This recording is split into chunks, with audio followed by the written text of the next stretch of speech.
Oh well, crap. Welcome back. I don't know because I'm sorry, Mark. I just pressed the button, but I saw something extra pop up, Uh-huh. and then so I don't even know what it is that that extra thing was. So something might be videoing extra on the side. I don't even know. I, well, this is behind the scenes. Hi, everybody. Yes, we're back, and I'm doing fine. Just my voice took a dump last week.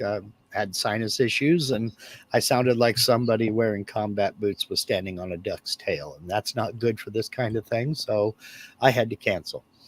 What that is, what you saw, Eloy, is I was showing somebody earlier today how to set up a live stream in StreamYard and how to use recording for local recording so every person can record the stream, and I forgot to shut that off. So that's what it was. It was saying, "Do you want to record now?" And then you clicked away from it, and that's what that was. I forgot to shut it off. Thank you for reminding me. Okay, Now no, I back just to our regularly scheduled program. there's a video very quickly. One of those clips just about this about seeing something flash Mm-hmm. that I came across, and it starts slow. It says, "Let's see how fast you can read these Mm-hmm. words and make sense of what you're reading." Have you seen that? No, I haven't. Not So doesn't it's sound familiar yet. so it's fixed in the center of the screen, and it'll Mm-hmm. start with a sentence, Mm-hmm. and you can read it because it's just one word at a time. Mm-hmm. But then it starts going faster, and you're reading it, and it keeps going faster. Let's see if you can go faster. And it's telling you if you can read this at this pace, you're an amazing person. Your mind is capturing the words, and it's going, and again it keeps going, and dude, but it goes, starts going, and going. It's like, and then you start filling in the gaps because it's going so damn fast. Mm-hmm. It's not like my vision, my eyes are going, and so at the end it stops, Mm-hmm. and it really is amazing. You know how they do, like they mess the letters up, so mess them up so that Mm-hmm. yeah, our minds work it out so that we can figure what the hell's going on. Mm-hmm. It's doing it automatically without us even trying. Yeah, it's weird what the brain will fill in when it can't actually when there's actually nothing there to see, or it's going so fast you can't see it. The brain will fill things in, Yeah, and you can recognize certain things. yeah. Um, like, for instance, they have discovered that if they misspell a name of a city on a highway sign, people will still go to the correct city overwhelmingly, because when you're driving, you glance up at the signs. You don't have time really to sit there and read, okay, this town, and because it's going by at 65, 70, 80 miles an hour. Yeah, So if there's a misspelling, you'll still recognize it for what you're looking for. yeah. You get the gist of it, and you Mm-hmm. operate under that assumption. Right.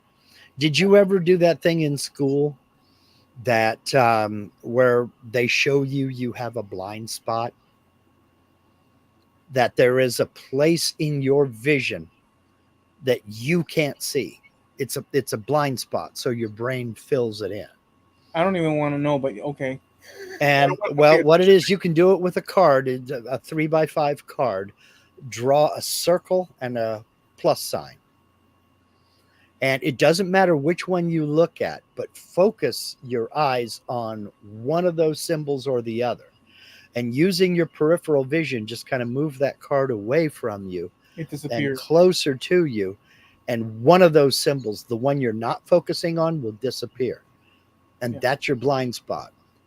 But it will be the same color as the card, because because your mind. you can't actually see it, but your brain will fill it in, you know. And they did that with us in driver's education to show us that you have a natural blind spot, and that's why you keep your eyes moving to take in everything around you, because that blind spot could be a kid chasing a ball, or a pedestrian on the sidewalk, or something like that. Or a stretchy gym pants, leopard print, person running at Walmart that's trying to do Well, if it's something. in Walmart, you shouldn't be driving. So, but yeah, that's the blind spot that keeps me from buying kale. So I just can't see it. I go to the grocery stores, it's in my blind spot. Kale's all right, man. Yeah. Linda Kale. found the secret. She says what you got to do, the secret to kale is you put it in a big skillet and you got to add just enough organic uh, coconut. What is it? Coconut fat? Coconut oil. Just enough organic coconut oil to make it slide into the garbage can that much easier.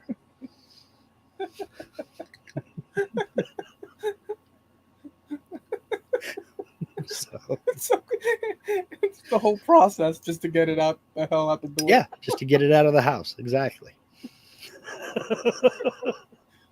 Oh crap. So, how's life in Florida? I understand you got some storms coming. It's raining here now, Mhm. but I think it's going in another direction, like up Okay. the Gulf of Mexico. Okay. So I think that at least in this area, roughly, other than the rain and whatnot, I think it's be fine. Linda says, laugh, Eloy, it works. The coconut oil. Hey, now there's a blast from the past. Holy cow. Wow. Howdy, Hobby. Haven't seen you in a while. Welcome to the Man, show, where welcome where where aboard. we've sat and planned and sketched ideas out for weeks now to Yeah. bring you this. Mhm. Now, this is another little bit of a uh, behind the scenes kind of a thing. Earlier, Eloy sent me a little video of a guy going through some of the top rated shows in 1978. And the very first one that he listed was WKRP in Cincinnati. Did you ever used to watch that show? Of course, I loved it. Absolutely baby. loved it. If you ever wondered It was one of what the funniest shows I remember watching.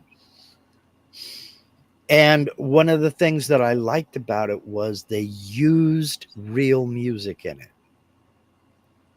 They didn't use that canned, artificial, pseudo elevator music into it. They would actually, they would be playing Pink Floyd or they would be playing The Who. Or, I mean, it got to the point where there were a few groups who got popular because their songs got played on WKRP. right. It actually launched a couple of careers. And it was their producer that demanded that. He didn't want that canned crap. He wanted real music that real people listened to because he wanted people to relate to the show, to the characters. The problem with that was you notice that you're not seeing any repeats. You're not seeing any replays, and there are no DVD box sets. They tried it once with the canned music, and it's simply because of the rights to use the music. The show can't go into syndication with all that music because the syndicators can't negotiate the contracts to let them play it. So that's one of those TV shows that's going to be lost to time and never be seen in repeats. I don't know how that all works. I know that I've looked into it in the past, but I think that it's 80 years and some extra years in the lifetime of the person after the person passes away or whatnot. This and that, or from the time of writing the song. I forget now, but if a corporation owns the song, they never expire. It and when the copyright is close to coming to an end, they can apply to extend that copyright. You know, there's a bunch of things going on in copyright law, but they just cannot get the rights, and they can't afford. The syndicators can't afford to pay the royalties to the musicians and the publishing companies and all that, the record companies and what have you. So, we lost another one, and that was a TV show that had I mean, it wasn't number one or number two or anything. It came in always, in the mid teens and sometimes got up into the top 10. But It was one of my absolute favorite shows, and it really is a show that should be saved, but unfortunately, it can't. You know. So my first viewings of TV was the Sesame Street and Yeah. um, what was that one with Mr. Rogers' Neighborhood, Hmm. and the Little Muppets and the Muppets later on as Hmm. well. So I grew up as a kid, or I came up as a kid, from baby to a kid and whatnot, in an era where all these things were happening. Hmm. So I was soaking in at a very early age. This is what was on TV. So these images um, are baked into my mind now. So the stuff before are referenced because they would pop up as repeats and this and that.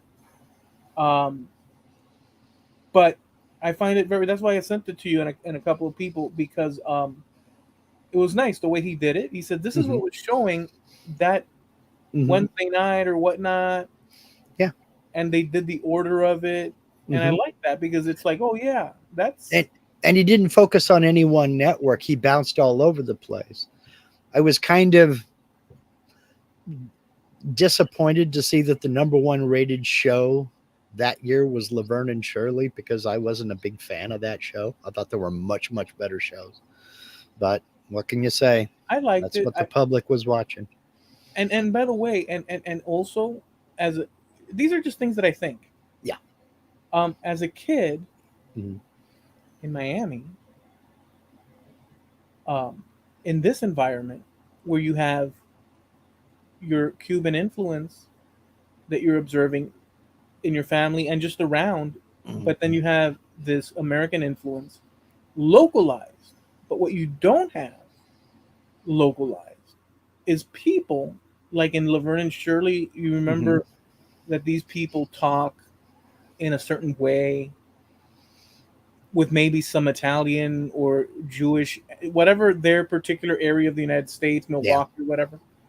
And so I'm picking up these Americanisms that are localized in other areas that I would otherwise not have Yeah. um, that knowledge of. So let me just give you this one thing. It's like, so we grew up understanding this through the popular culture, Hmm. but I never hung out with, it's funny, with like Italian Americans, let's say, or Americans of Italian, however you want to say, even though we're part Italian, literally. Like Hmm. my grandmother, like from right there, Hmm. and I was surrounded by Uraldi people, but we weren't New York. Italian. Yeah. This was this was via Cuba, then here, but we have that same down that line. But one time at a festival in Miami, Hmm. I was young. We were watching some sort of thing. There was this dude next to me, and I got to talking with him, and he had this thick New York. He was a young guy, thick New York accent, Hmm. and blah blah blah this and that. And I said, "Oh yeah, well our family is part Italian as well. Instead of going to New York, they went to Cuba." And he says to me in that thing and the noise, he says, "Oh yeah, forget about it." And I said, "What?" He says, "Yeah, forget about it." And I said, "Forget about what?" Yeah. Forget about it. And I said, "Oh, okay." And I was like, "Huh?" That was the first time I'd ever heard that. Hmm. Forget about it. Hmm. It meant nothing to me. It's like, forget about what, man? Yeah. Yeah. Forget about what I just told you? Is that Yeah. even a nice thing to say? Like I was not. Hmm. Yeah. Yeah. Yeah. It's kind of a whatever. Yeah. Right. Whatever. Yeah. It's localized Americanisms or Hmm. whatnot that are particular, but then later get transferred to the. So now it's a joke meme type thing. Hmm. You know, if somebody wants to prop up an exclamation point, they'll say, "Oh yeah, Mark, this and that." Forget about it, Mark. Now forget about it. You'll just throw that in for the heck of it, even though it doesn't belong to your particular, but it Hmm. belongs to the greater American, Yeah. whatnot. And so nothing. I just thought that. But that's how things were spread. That's how the popular culture was spread back then, was TV and radio. well, music and film as well, but nothing more influential than TV, because that was instantaneous. And you knew that all your friends at school were watching the same shows, Yeah. you know? So all of that stuff spread like wildfire. I mean, back in the 60s, Rowan and Martin's Laugh In, Sock It To Me Baby, and that was everywhere. Nobody knew what the hell it meant, but the kids are saying it. Well, then it must be okay to say, you know. Yeah, it just It just, huh? contagiously. Javi, let me put this up. So Javi wrote "Que Pasa USA," Mm-hmm, and that was a local public television show here. mm-hmm, And what it was a typical. It's a comedy mm-hmm, show. A typical average Cuban exile family uh-huh, that has all the generations in the same house. Typical also of that time of the exile community for various reasons, economic and this and that. But you have the grandparents, the parents, and the kids that have become Americanized. yeah, Um, that and within the skits that they have, it was a show. It ran for a fair amount of time. It's so true, and it's bilingual, mm-hmm, so anybody can follow along when they watch that show. And it really, in my opinion, I don't know about Javi, he could speak to it. I think it really captures the spirit of that community from Miami at that time. But just in a comedy sense, I think it really does. It's a perfect example of what an average Cuban highlighted with comedy mm-hmm, would be like.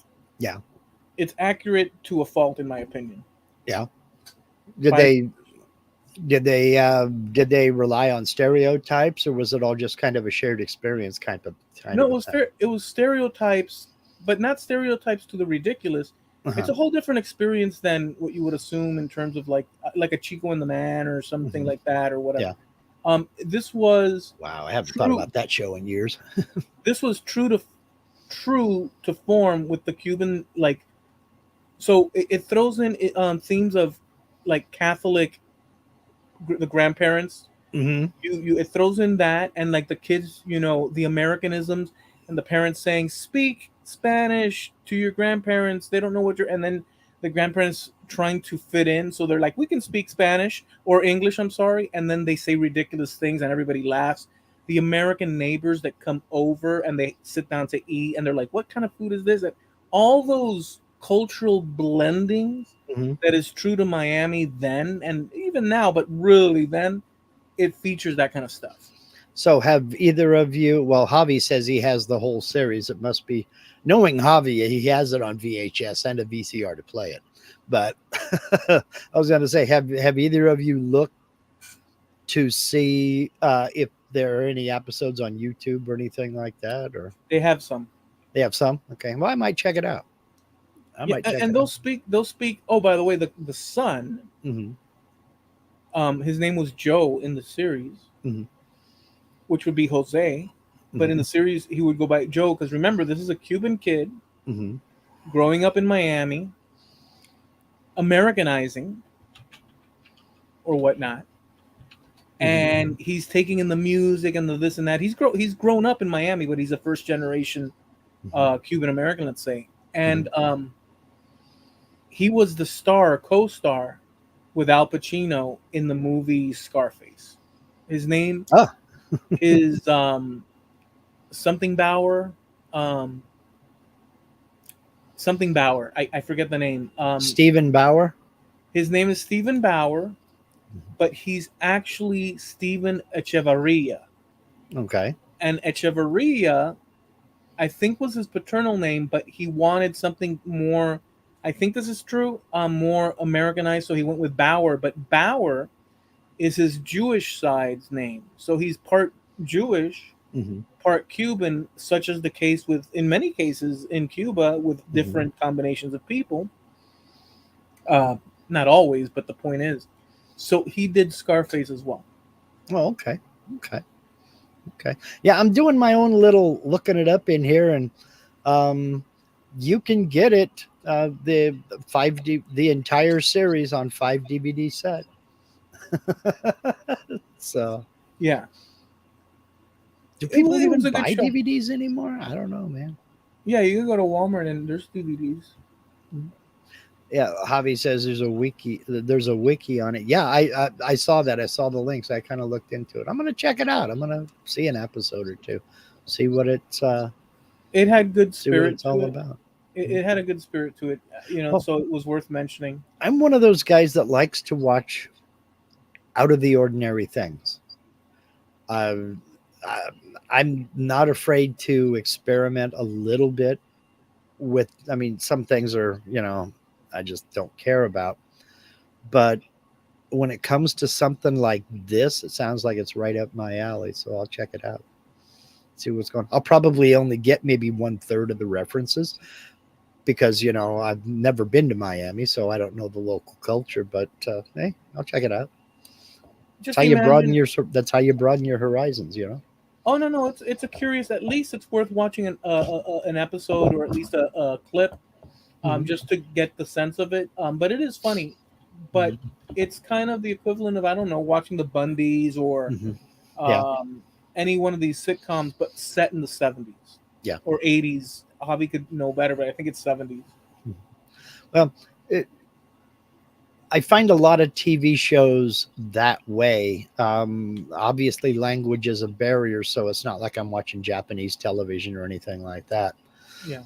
But there's a show that was done, started out in BBC Ireland. It's called Mrs. Brown's Boys.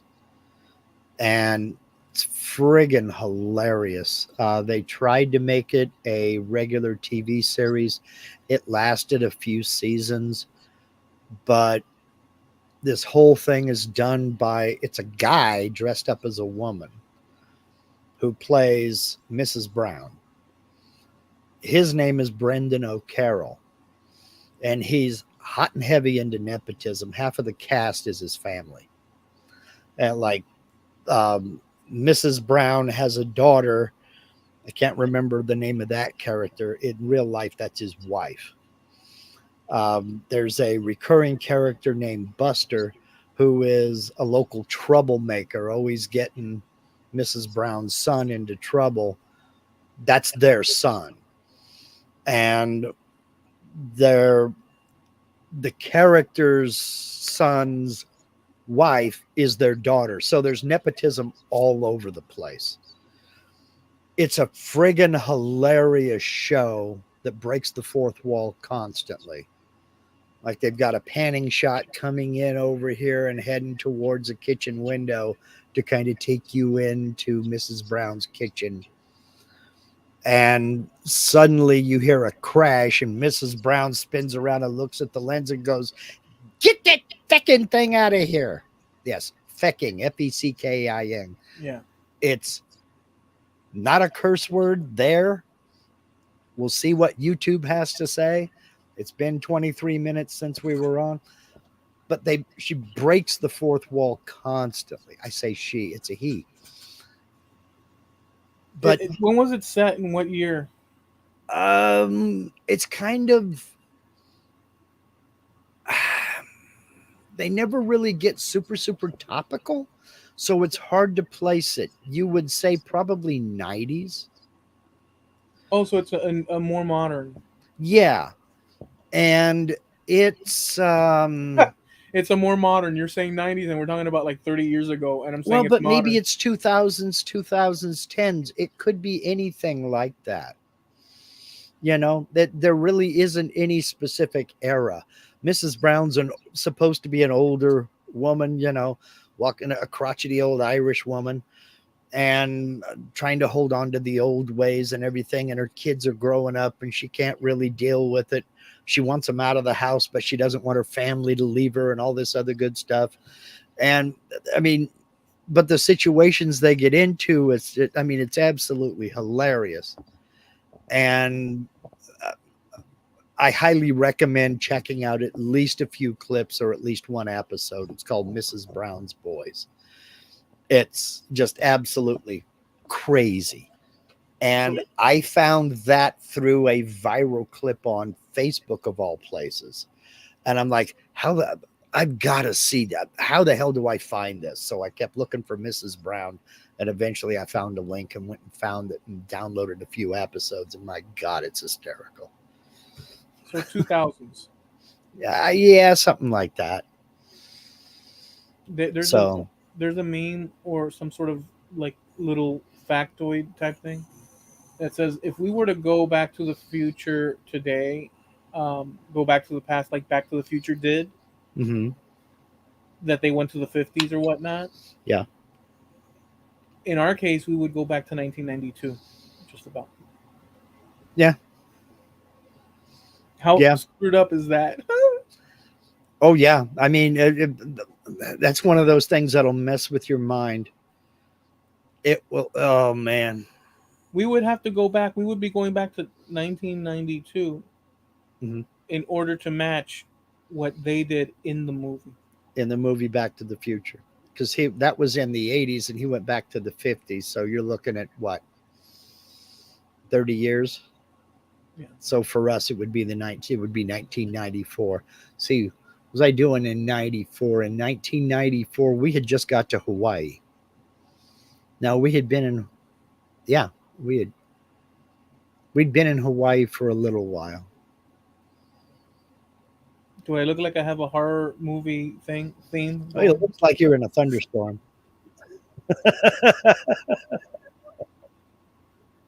Um, What yeah, I is thought it was cool. It's my freaking because I have the wrong type of outlet that? um, for LED, LED. Oh, so it doesn't. It works just you know for a good while, and then it does what it does for some reason because it's a regulating thing. I have one of those dimmers. oh, that's what it is. Yes, your LEDs are not for dimmers. That's what it is. Yeah, Okay. so it's like Okay.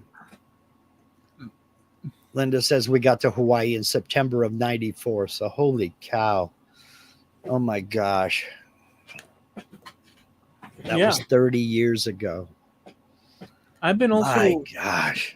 I've been also asking my aunt questions about this in recent times, and I know we talk about it a fair amount, but I still because when you're born, hmm you start observing from that point on, roughly. Sure. But um, so I've always been here in Sweetwater, hmm um, and in my reality, there's always been Cubans, obviously. There's always been an exile community, hmm obviously. There's always been the culture, the cultural mix of Cubans and American culture intermingling, obviously. hmm But when I come across old photos, like one that I shared the other day that she sent me, and I shared it on Facebook, where I'm sitting as a baby in my front yard with my grandmother sitting next to me. hmm She was in her mid to late 40s in that photo. I was like 2 years old. It was Yeah. 1976. Um, I'm like, well, I'm experiencing a situation at that moment at 2 years old going forward where all the reality is already set of what that is at that time, but there's something that happened before. hmm And I, how long was my grandmother in the country from that time that I existed hmm going back prior? She had been in the country for about 9 years. Yeah. My mom, obviously, 9 years as well. My aunt, 9 years. My grandfather, maternal side, 9 years. My father had been there almost 20 years, maybe something like that. hmm I'd have to do the calculation, but he came much earlier due to Right. signing up for the war that never happened with hmm between Russia and whatnot, and us. But the idea that they had this whole existence prior to me Yeah. that was completely different in so many ways, um, that I heard secondhand, right, or firsthand, hmm but you get what I'm saying. Yeah. All the while, I'm involved in an American experience of the 1980s. hmm Um, just mind blowing to me because I And couldn't ever. It's take. Oh, just last thing. It took all this time for me to organize the timeline in my head and say, "Oh wow, okay, it wasn't that distant from the time I was born." Like stuff like that. right. Well, I'll throw another layer on that. Take into account their ages. Now, in that picture, you were what, 2 years old? I was 2 years. I was literally 2 years old in that Okay. picture. All right. So you're looking at 1977 then, right? No, 1970. Oh, I was 1 year old. That was 1976. Okay. So you were a year old. How old was your grandmother? She was about 40. She was born in 27. So Okay. whatever the So, math is well, no, that. she was in her 50s then. Okay. I have a picture of my grandmother holding me. I wasn't exactly a newborn, but I wasn't a year old. I was a few months old. My grandmother holding me, she was 41 in that picture. And it boggles my mind. I remember what I was like when I was 41. It boggles my mind that she was that young because I don't know about you and your perceptions of your grandparents, but my perceptions of my grandparents were they were always old. I can't imagine my grandmother being a 15-year-old girl. I mean, I've seen a photograph of her in school. She played basketball. And I've seen a picture of her entire basketball team sitting there. She's holding the basketball and she's 12, 13, something like that. It doesn't register with me, like you're saying, about the life they had before we came into existence. It just, I mean, I've heard stories, but seeing photographs is just wow, you know? Yeah, I mean, my grandfather was born in a whole 3 times removed from where I'm at Mm-hmm. in Spain, in a place where it's just completely different than Cuba. Because now we're talking somewhere in the Caribbean here in this Mm-hmm. hemisphere, Yeah. and that other situation is Europe, and that distance Mm-hmm. of events is like wow. I mean, I didn't even, let's put it this way. I knew I was Spanish growing up. Mm-hmm. I knew all the details, but it just didn't. Yes, I knew it's in my grandfather where he was born. He would sit and tell me the stories. My father would tell me. My grandmother, the Italian, they would tell me, but it didn't. Like it was just okay, Italian, okay. Well, Yeah. your name is Italian, but I'm not. It's almost like you're busy existing. You were an American boy. You're I right. was too, you know? You're busy existing, so you're not thinking of what it really might or better mean. That oh yeah, that means that that comes with all. No, you just accept what's going on and okay, whatever.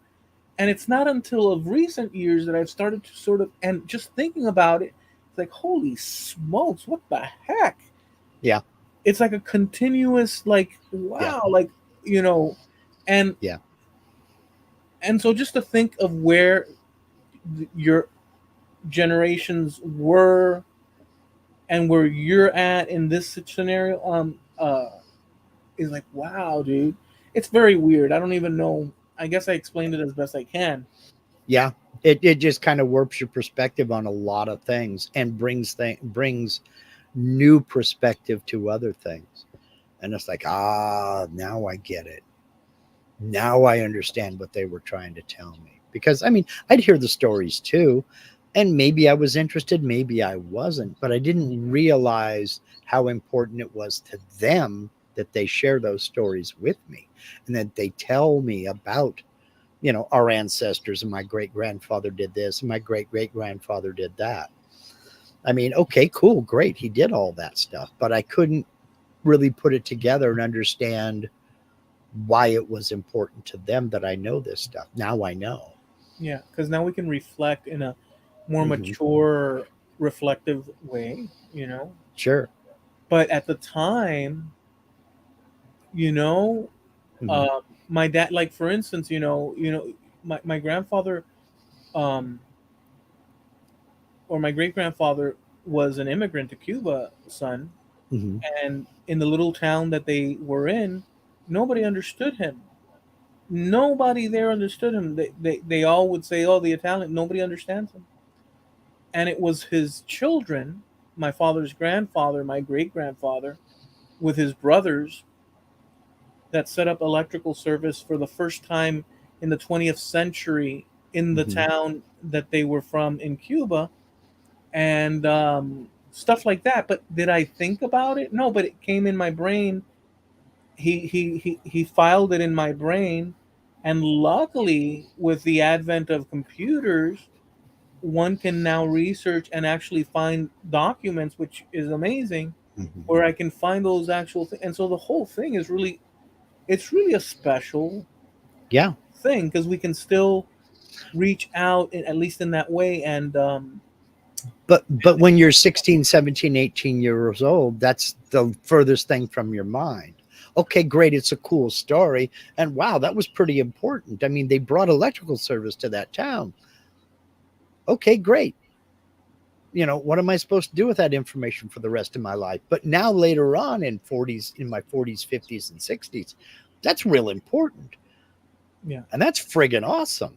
And that has deeper meaning than I ever would have thought about at 15, 16, 17. I mean, I don't know about you, but that's the way my reaction would have yeah, it's a special thing. been. Hmm. But just from our vantage point, being born whenever we were born, Hmm. our clock starts running then, Hmm. and we're soaking up. So what I guess what I'm saying is that our immediate input, Hmm. what's on TV, the Yeah. music, our friends, Yes. The those next album I'm going to get, the new toy I'm going to get. and those are special things too because they inform us. Hmm. And the other stuff is told to us, like you're saying, that they share these things that are important for them to share, but we're not. It's not immediately what we're focused on, but it's Hmm. still filed in our head. I think that that whole thing is special. It's just it brings Hmm. up that idea of like, wow, one has to be thankful, because we Yeah. could have been born Yeah. somewhere in the Middle Ages, Yeah. in the middle of a war. Hmm. You know what I'm saying? With like Yeah. barely anything to eat or Sure. whatever. Yeah, exactly. Now, relative to this, Javi's saying I have a similar situation going on in reverse with my daughters now. I share stories, but to them, it's just an old guy rambling. That's the perfect description of it, Javi. And it's not in reverse. It's exactly what I'm talking about. My dad would share stories, and to me, it was just dad's rambling it again. And my grandfather would try to tell me about his life growing up on the farm in Oklahoma. And to me, it was an old guy rambling. I, you know, I was fascinated that he bought a set of bib overalls for 50 cents because, man, it would have been cool to live back then and only pay 50 cents for a pair of overalls. He's like, yeah, but you don't understand. I worked my butt off for a whole week to get that 50 cents. So everything is relative. But my broader point in all of this is I never understood why they thought it was so important to tell me these stories. And now I get it. You know what's funny too? As an aside, Mhm. slightly different than your story, but similar in a sense, and you'll see. Obviously, I am the result of an exile community, Sure. and that means that there's an instability generationally of your feet in one spot, Hmm. um, similar to what the Jews experienced, Hmm. um, where they had to, do what they had to do, and other people. I mean, that's something that Yeah. happens across time. World history is loaded with those kind of things. Yeah, in my case, I'm one generation removed from that type of transition. Hmm. Um, but so when I think of looking back, um, it's almost with the things that they used to tell me. there's a little bit of a magical thing to it in terms of so something like telling you about mountains and an uncle that's a priest and things like that, and you're traveling to villages somewhere in some mountains and in search of this or that and all these things. It also almost has a fantastical, so removed from where you're at, Yeah. where it's flat surface tropical. Hmm. He's talking about snow and this and that, Hmm. and again, I guess I'm repeating, but it's almost like you can't quite internalize it proper No. or process it, correctly. Yeah. You just can't. Well, that's because you can't relate to it and you can't appreciate it because you have priorities elsewhere. You Yeah, know, I the mean, next album that's coming out, like you said, I mean, yeah, exactly. and your friends are all listening to it, and we're sharing, and we're Hmm. in the moment and this and that. But in actually, let me just say this: in the moment that we're in the moment that we're in, we're doing all that. But there's a history that's there, as we know. So I guess what I'll say, because I kind of slipped up and forgot the main thread before Hmm. um, I grew up also here in Miami with friends that I'm still friends with on Facebook in some cases, where they shared the same immediate transfer of an exile community Hmm. born here Yeah. as I, but funny enough, through their last names, Hmm. we can hopscotch back to Cuba and Hmm. hopscotch back to Hmm. Spain. Hmm. And there's so going back hundreds of years, Hmm. people that you're playing around with here in Miami that are part of a situation that happened with your parents because they exited, Hmm. we're an iteration of these same families communicating with each other here Hmm. now, not knowing any difference Yeah. that back 100, 200, 300 years ago in villages in the same locales. It's Hmm. almost like whole groupings of people Yeah. that are either directly connected or peripherally Hmm. kept on Yeah. hopscotching across generations. Hmm. And I had friends that, and we would make fun of each other's surnames in this way. Mine is the cool one because we have extended, like my name is Escajedo. Hmm. That's kind of like a thing. Like it's like, "Hey, I like my surname," and then the other person's surname, there was, and then I'd say, that's not a good. And then they say, oh no, yours is the crap one. Oh, mine is good. Like funny things like that that make no sense. But here's the point that I'm using this for. It's that like Javi's surname is Unsuera, and that comes from the mountains of Spain. So there's a connection, but we don't know that because we're Hmm. in the now. But if you go back hopscotching, we end Hmm. up in the same villages with people playing cards over a dinner table, whatever. Hmm. And I find that, and I found that those type of connections. By the way, Hmm. um, it's mind blowing. It's freaking mind blowing, dude. Yeah. But now our context Hmm. is an American context. Hmm.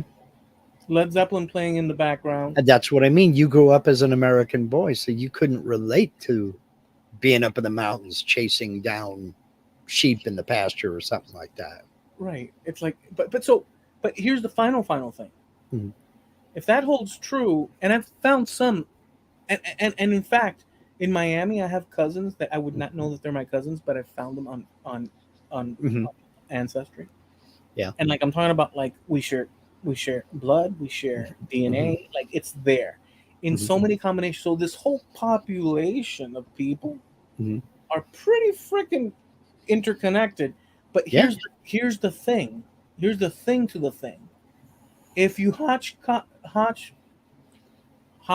them back Hmm. further, I said going back to that mother country, Spain. Hmm.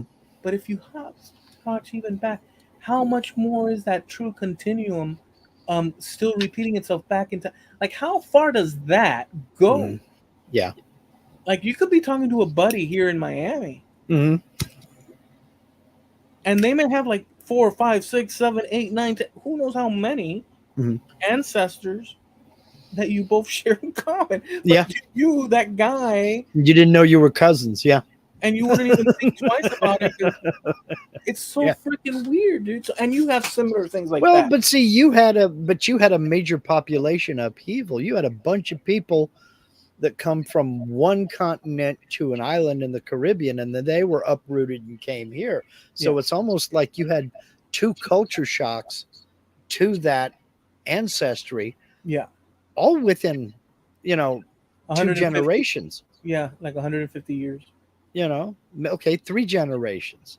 I mean, that's a quick turnover. Yeah.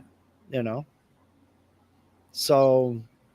Well, in my parents' case, it was that generation. In my grandfather's case, he did two moves. In Mhm. my grandmother's case, her parents did the move. So I guess two to three generations, wherever you look at it, if you count Mhm. me as one generation. So on every line, everybody was moving around. So you were basically two generations from Spain. Your I dad mean, is of Cuba, your grandfather's of Spain, right? yeah, I'm two generations away from Spain Hmm. and three generations away on the maternal side. Yeah.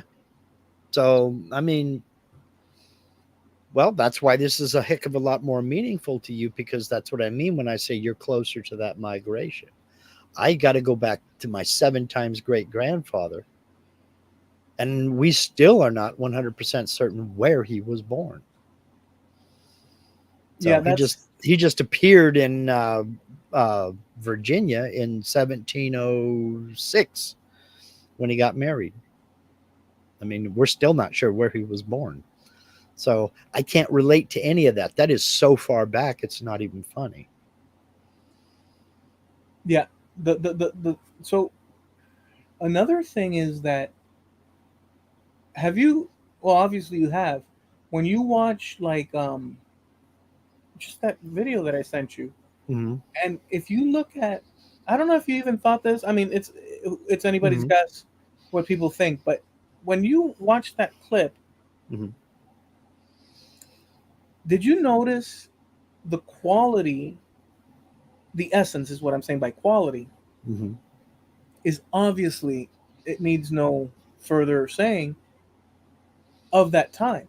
Hmm. And that comes with a certain thing. Well, right now when I saw it, Hmm. it gave me a feeling that, how can I put this? If today I watch something on Netflix, Hmm. I'm present watching it now, and it's Hmm. vivid, crisp, Hmm. and it's special because you're watching something you like or whatever, fine. But it's not special like that clip that I sent you special. But when we were watching it back then, Hmm.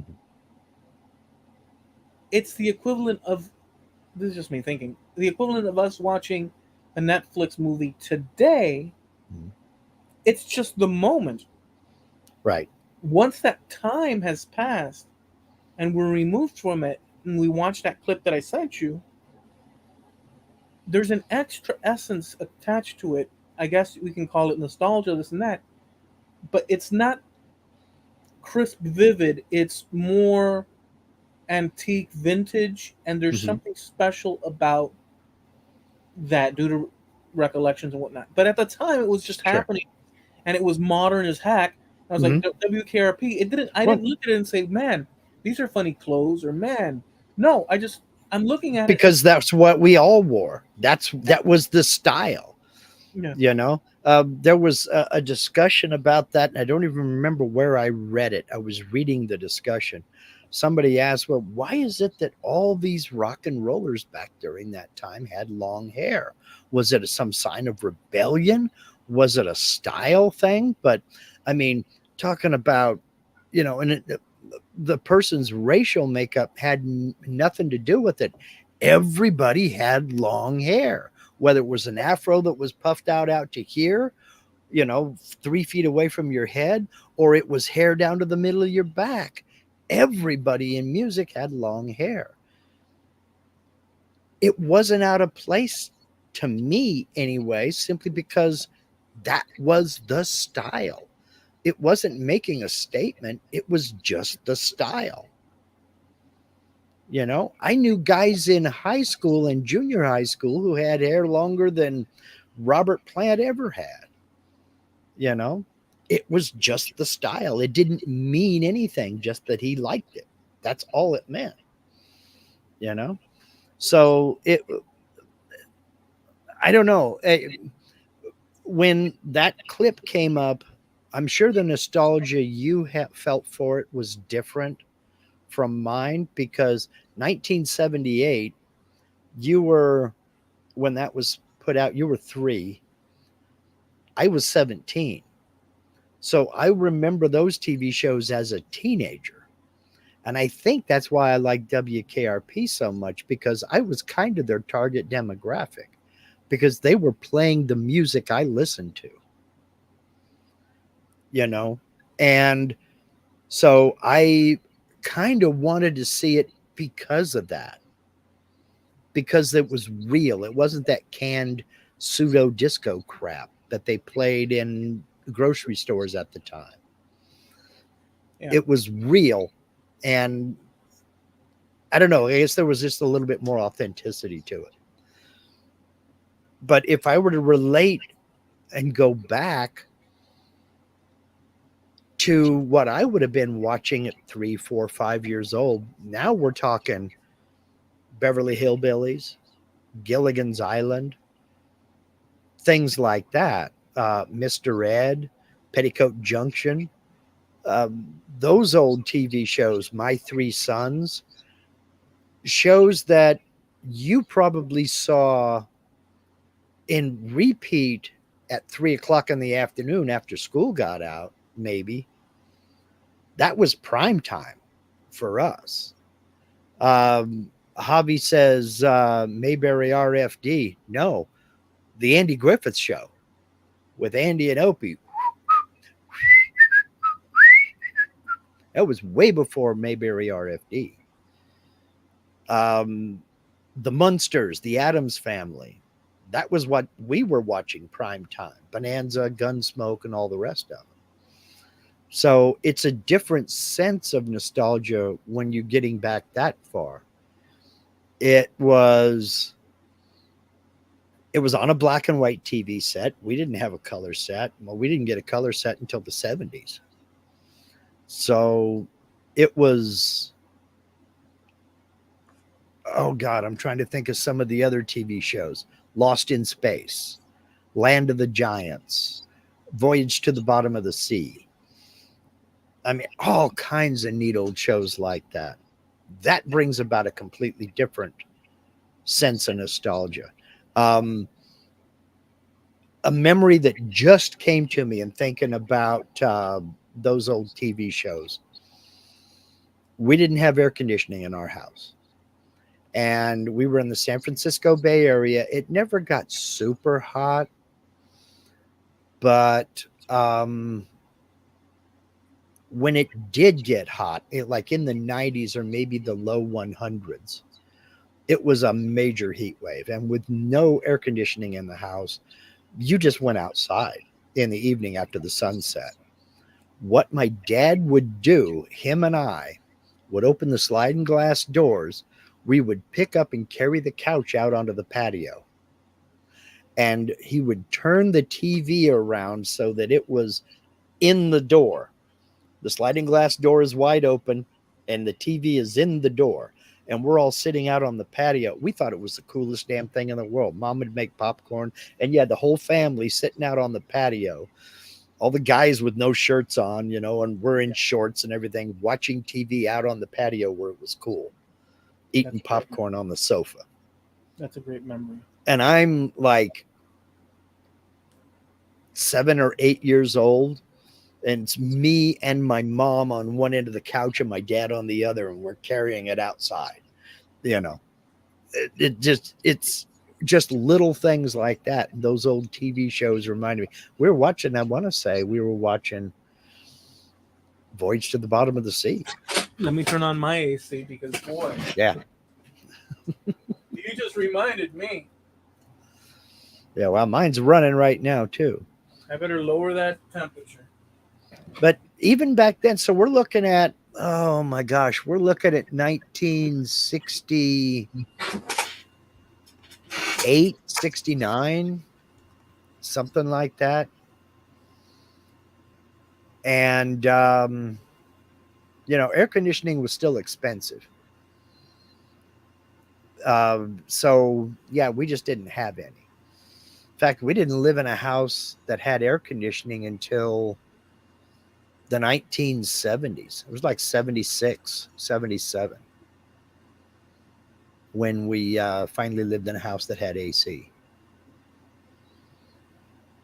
Yeah, So, the whole timeline thing. I mean, there's no really no way to. So half of those shows that you mentioned, I don't have reference to, and half of them I do because of that rerun situation. mhm, Um, but this whole thing of being born in what respective era one is, mhm. and the first introductions to things through the TV, um, that's something that was a modern thing because Mhm. just shy a generation back, those people, your parents, my Mhm. parents, would have gotten the first legs of TV. Yeah. So to include my parents, which I always find it curious. I always find it curious enough to mention out loud, and I like it that we have different ages, but we have parents that are of the same era. Similar ages. Yeah. Your parents and my parents were of similar ages. My parents had me very young, and your parents had you later on, Yeah. much Well, my later mom on. was in her 20s, really like Yeah. 21 or 20 something, but my dad was really older. My mom and dad were both 18 when I was born. Okay. So, but like the times of our parents, and even going back to our grandparents, for them, their brand new technology would have been the radio. Well, for the grandparents, yes. For my parents, my dad, eh, he would tell me stories about listening to the radio, but they got a TV fairly early on. My grandfather was a lineman for the power company, so he made pretty decent money. And they lived, they weren't rich by any stretch of the imagination. They were a working class family, but he made pretty good money, comparatively speaking.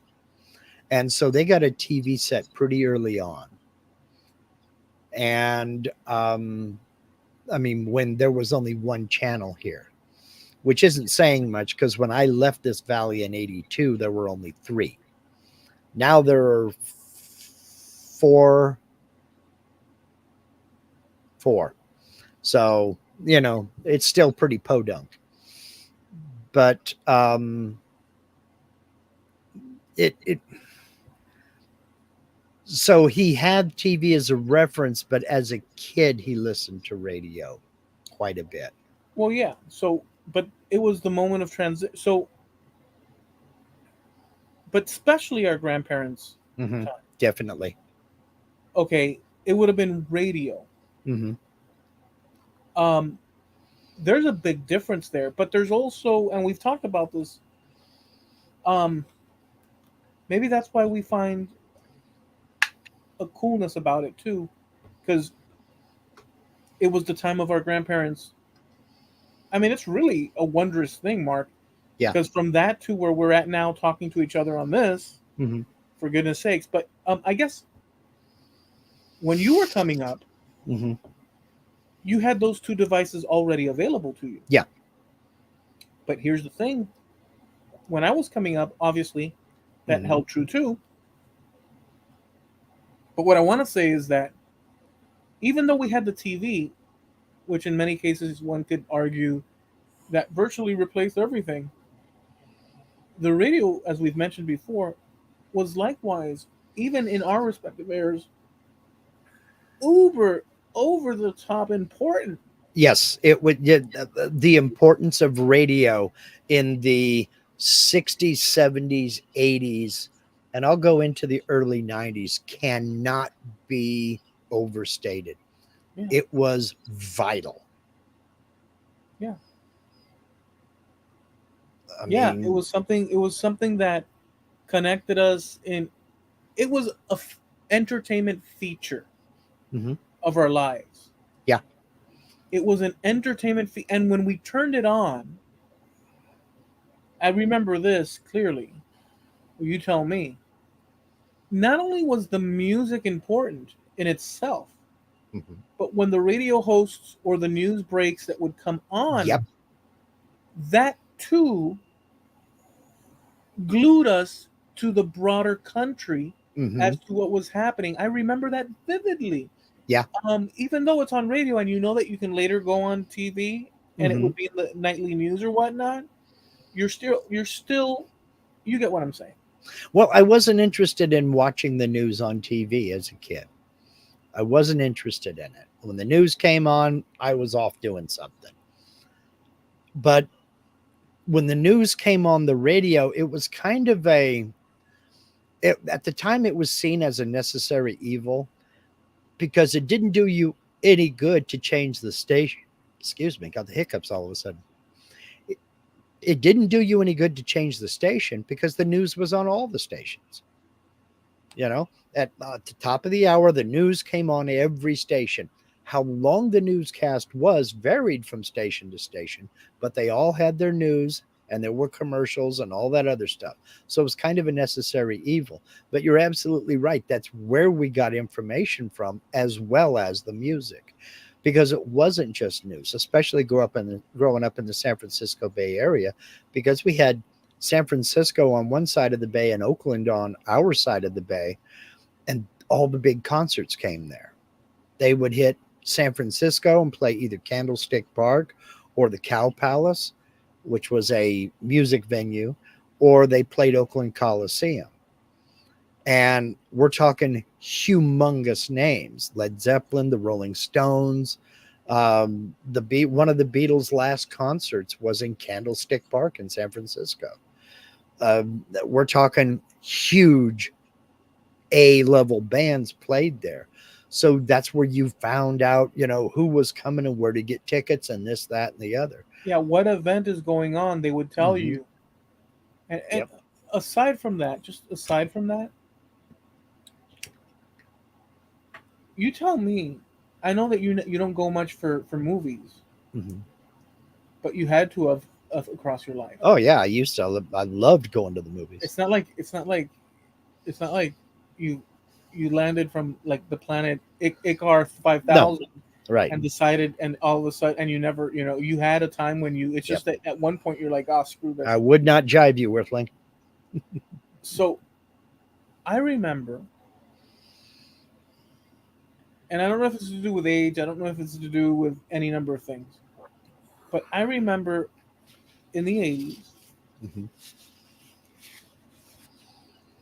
going to the cinema.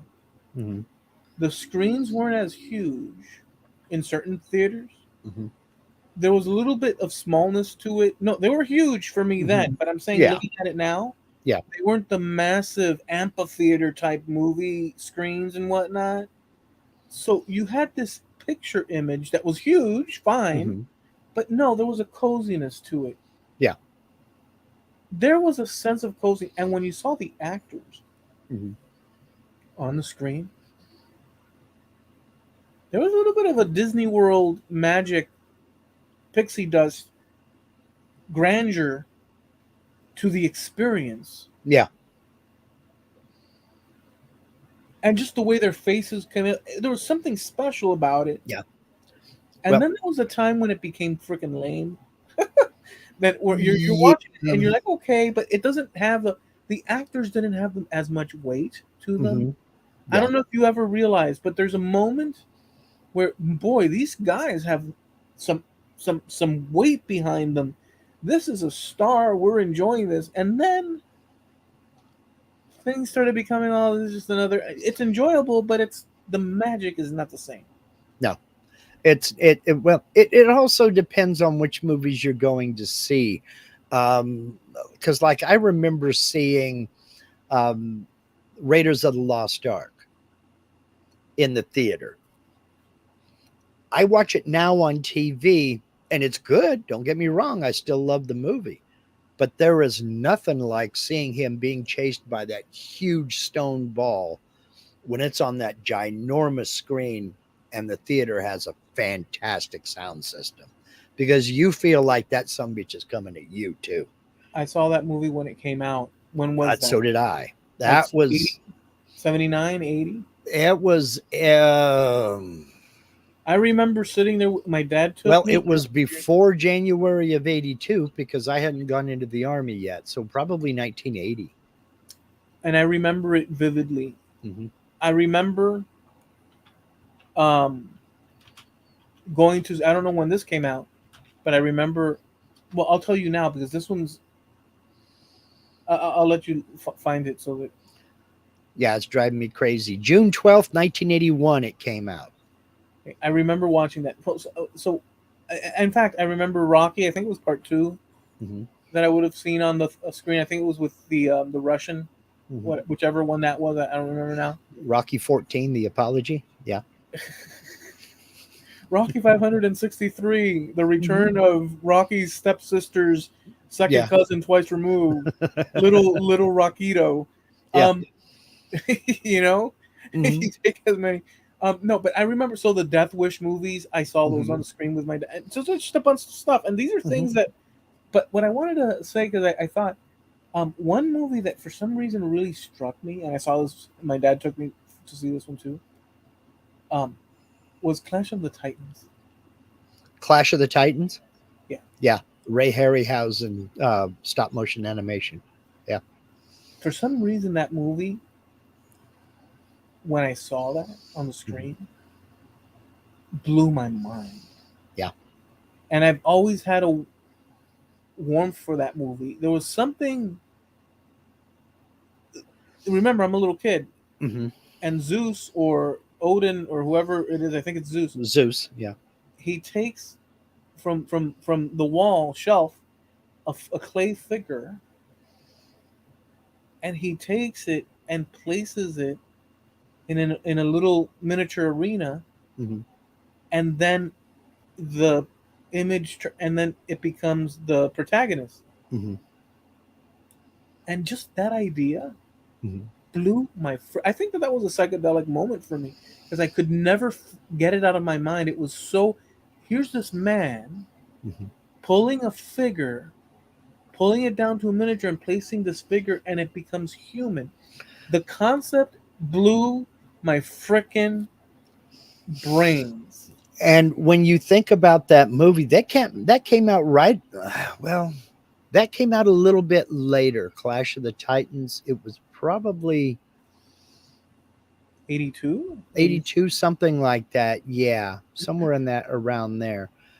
But that was a huge deal. Because remember, this is pre-computer. I mean, there were blue screen effects and stuff like that with Industrial Light and Magic, but that was all practical effects. That was where it was stop motion animation. I mean, we're talking about moving characters, take a couple frames, move it a little bit, take a couple frames. All of that was done in stop motion. And the animator's name was Ray Harryhausen.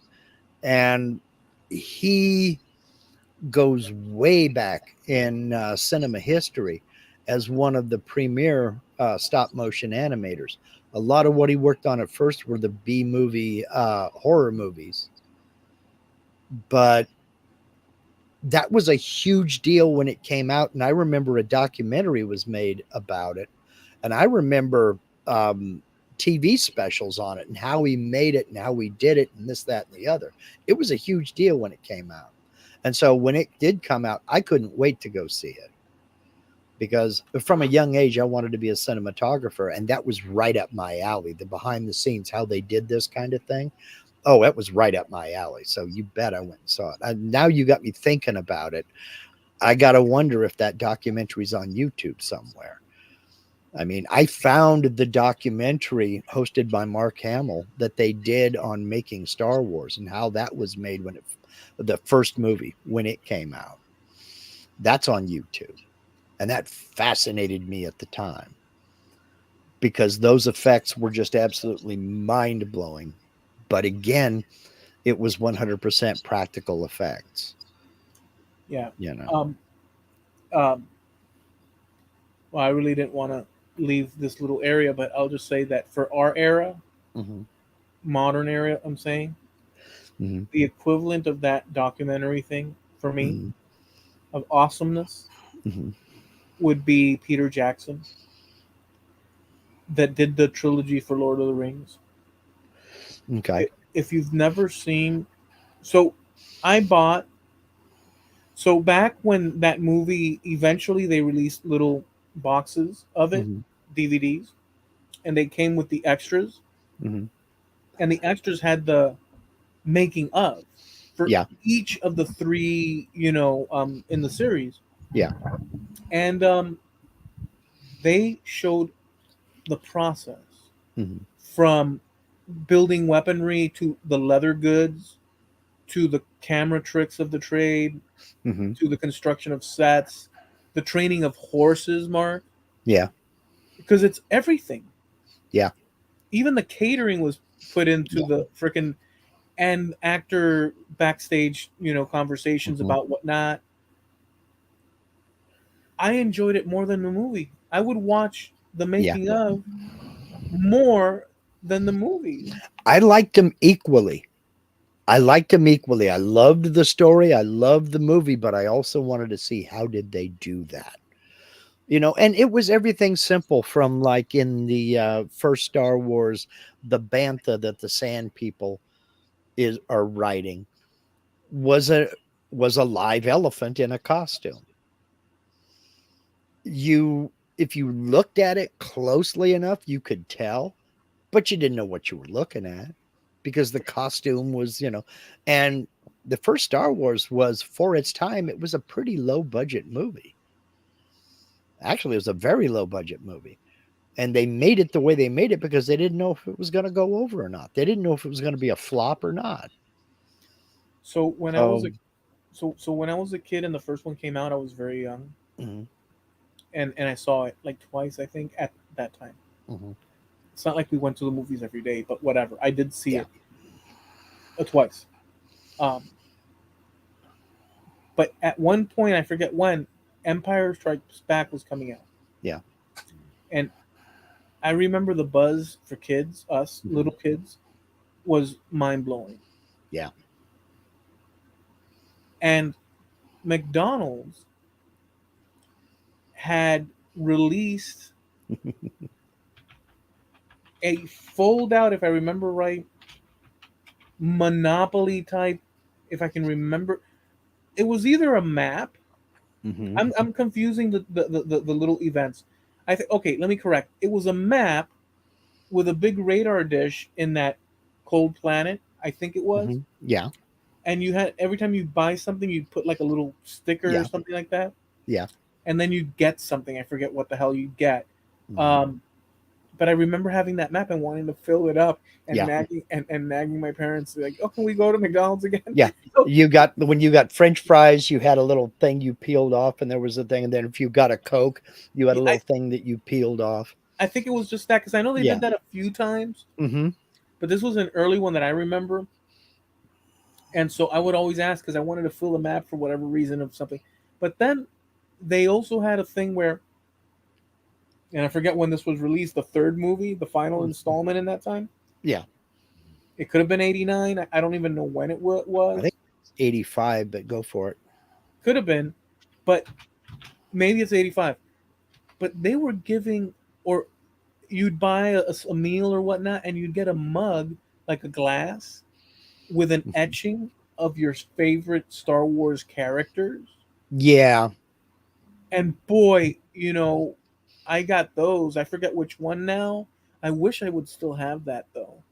But That went crazy. They had no idea that it was going to be the global sensation that it was. and it went absolutely nuts. And the third one came out in 83. Empire Strikes Back came out in 1980. So you had a different experience because it was pointed directly at you. The merchandising was pointed directly at you. I And they was were 16 when the first one came out. I was 1980. I was 19 when that came out. And then 83, I was 22. So it was a different thing for me because I wasn't interested in action figures. I yeah. wasn't interested in the Yes, land you speeder. I yes was you were. I was interested in other things. I was building up a killer stereo, riding motorcycles, and I wanted a hot rod. I was gonna That's where my money went. yeah, but you said action figures, and you can we can Mhm. qualify that, but action figures could be not action figures, but still Yeah. action figures. But anyway, Mhm. I was trying to do something with that, but what? I get Yeah. your point. Yeah. I mean, but I still, to this day, that opening scene, and I saw it at a drive-in, which has absolutely the worst sound system in the world. We're talking about a weatherproof speaker on a pole, okay, that you brought into the car and hung on the window and rolled up, because it was cold outside. That opening scene where the credits scroll by, the credits were awesome by themselves because nobody'd ever seen anything like that. But the credits scroll up the screen, and then all of a sudden, the quote unquote camera pans down to that planet, and it's like, holy shit, that looks real as hell. And then this spaceship comes flying in from over the top, and it's like, dang! And then Yeah, an even bigger spaceship comes flying in, shooting at it. yeah, it's just And it crazy. was just, I was hooked from there. From then on, I was hooked. I'm like, this is awesome. I got to know how they did this. This Listen, is amazing.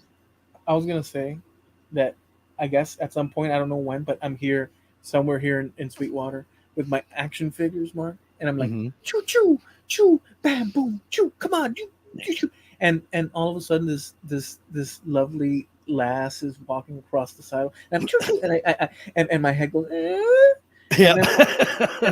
then and then I look down to my action figures again, and I look up to the girl walking, and I'm looking at it, and all of a sudden, at just instantaneously, they start losing all their merit Mhm. instantaneously. I don't know when that transition was, but at some point these Yeah. things go away, but they're the special quality of them is still Oh, there. yeah. Well, it's that sense of nostalgia, man. Choo choo choo It's like, choo, and exactly. look, and your eyes go, and you see the girl walking by, and you're like, and you look at your figures, and you almost get a disgust of the action figures at that point. You're like, It's just like, what the heck am I you've been doing with messing with this? me. Your brain flashes to the dad in that Twisted Sister video. What are you gonna do with your life?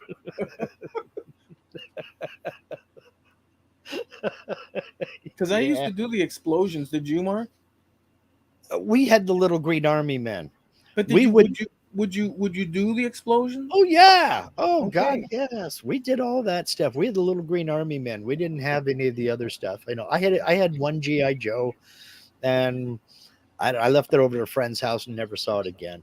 GI Joe was never really my thing, but these were the big, like the Barbie size GI Joes, and it Yeah. was like, you're playing with dolls. What are you doing? But the But little green army men, me and my friends, our house was built kind of, the lot, we were on a hillside and the lot had been leveled. So one side of our yard, there was a small retaining wall, then the neighbor's yard was just a little bit up above it, right?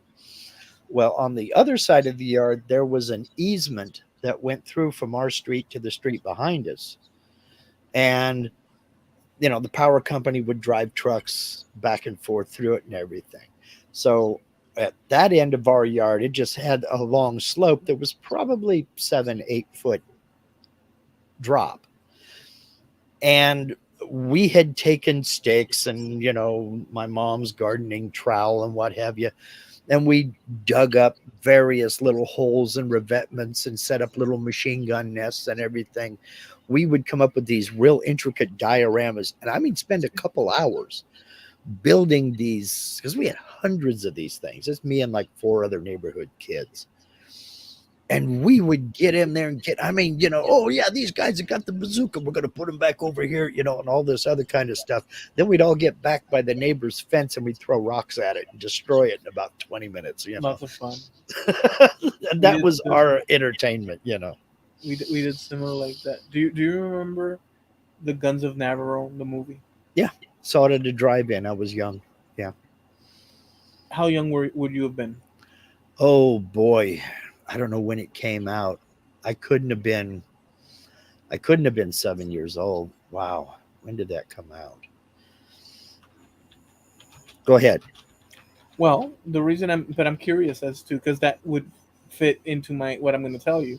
That's why I'm kind of pausing, because I wanted to hear if you. Whoa. It came out in 1961, so it must have been on replay because that was the year I was born. But you remember it. Yeah, and I've seen it on TV a couple times too. Okay, now I can fill in the blanks. So you were young, you saw it, but it would have still been a prior movie. Okay. Well, my reference point to the Guns of Navarone, right, was that when I was a kid, Mm-hmm. decades removed from its original airing, it wasn't decades removed from my dad watching it, because he grew up and watched it. Actually, he probably watched it here in the United States. When did you say it came out? 61? 61, the year I was born, yeah. So he would have seen it either leaving Cuba in that time, or once he arrived here, because he arrived here in 62. So he could have seen it. It would have still been out in the theater. He probably saw it here. It was probably one of the first. It did make the rotation a couple of times in theaters, because we saw it at a drive-in, and I remember going to see it, but I may have been around 5 or 6, something like that. Okay, so 64, 65. So my reference point is the following: my father was quite aware of the movie, loved it apparently, and one day at some small, I guess discount / all-in-one 5 and dime type place that we used to have here in Miami. Mm-hmm. We saw this, and my father was the one that said, "Look, son, the Guns of Navarone." And I didn't have any reference. All I saw was this huge mountain complex in one of those boxes, and the imagery where you could put your little toy soldier figures, and it had like turrets and all the. And I was like, okay, yeah. And so I was happy on the account that what I was looking at was useful for my explosive purposes of battles and such. And he liked it because he had a reference point, from years earlier. And so we bought it and set it up in my grandparents' house. It was this towering thing. I'm sure it's smaller than I remember it because I was small in myself, but it looked huge. And that was my reference point, Mark. But and I would sit there playing with it. So it's weird how those things happen, how those connections happen, Well, the way they did movies back then was a bit different than how they're doing it now. Just about every movie was a double feature. You had 2 movies, and with an intermission in between the 2 movies. And what they would do, and then whether this was at the walk-in theater or the drive-in, they would play. It would depend on the film and the film company. Sometimes they played the main feature last, and that was done basically to keep you there to sell more concessions. And so they would take a movie that was 3-4 years old, maybe 5 years old, and they would play that first. It was still a good movie, but like the Guns of Navarone would play first, and then The Dirty Dozen. Now I just picked those 2 movies at random because they were both World War II movies. I don't know which one was made first, but whichever was the newest release, that would be the last one. And so a lot of these movies that were made years ago, like The Guns of Navarone, would have still been playing at drive-ins and at theaters all over the place up until like 68, 69, 70. If it was a real popular movie, especially, they would keep playing it because it would bring people in. So when you got that toy in the 70s, it was probably playing somewhere close by. Is why it was stayed in his mind like that. It's an So, amazing thing. But these are cultural things that get passed on, obviously. mhm. Um, so I want let me just throw this at you because it's a separate category altogether. But it is Okay. 10 years ago, scientists in Spain Mhm. went to Seville, extracted a piece that the people that um, maintain or hold custody of this particular cathedral Mhm. allow them to take samples of Christopher Columbus's remains. Oh, okay. So there's a dispute for many European countries and in Spain, in various autonomous communities. Like for instance, well, the Portuguese, there's claims that he was Mhm. Portuguese. Yeah.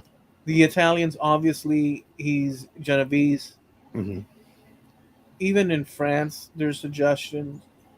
The Basque Country suggests it. Um, a whole litany of different groups, Yeah. even going further into Europe, Mhm. um, because there's documentations that not proof, but there's evidences that are blurred enough Mhm. that allows each group to sort of grab on. Mhm. The accepted common understanding is that he was of Italian Italic Mhm. origin, but they're not sure. Mhm. So these Spanish scientists took a sample back 10 years ago Mhm. when DNA was being Yeah. first In its really, infancy, yeah. like they were really exploring it for the first time, really. Mhm.